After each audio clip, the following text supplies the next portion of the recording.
highs and lows. We're taking a little bit of a spill here into the close. Oisin, I wanted to expand on that question of demand because COVID was sort of weird. Services dropped off initially, and then they came back very strongly. How much did COVID skew the results, and how does it give investors a sense of what underlying demand for these services are right now?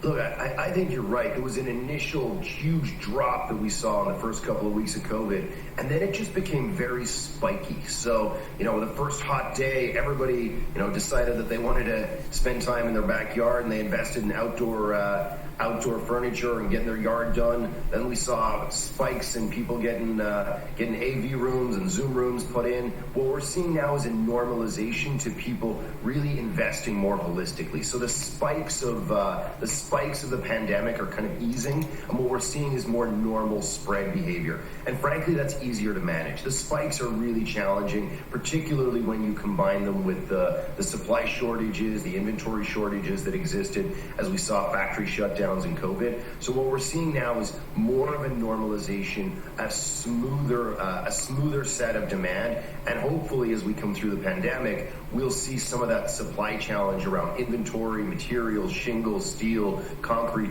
really ease up, and hopefully we can get to the other side and see a more normal growth pattern.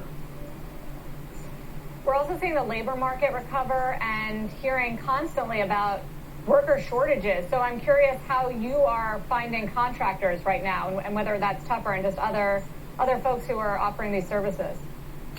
Yeah, we've been very fortunate to grow the Angi Services model. So the Angi Services model is where you come to Angi, and instead of connecting with a contractor, which has been our more traditional way of engaging with customers, we actually sell the service directly to you. And we've really increased the capacity in that during COVID. So we've seen significant growth in the Angi Services model. We could always benefit from having more tradespeople. The trades is a great opportunity for career development, and we would encourage more and more people to think about the trades as a great way to earn a living. I think there's a lot of folks out there who might think differently about trades.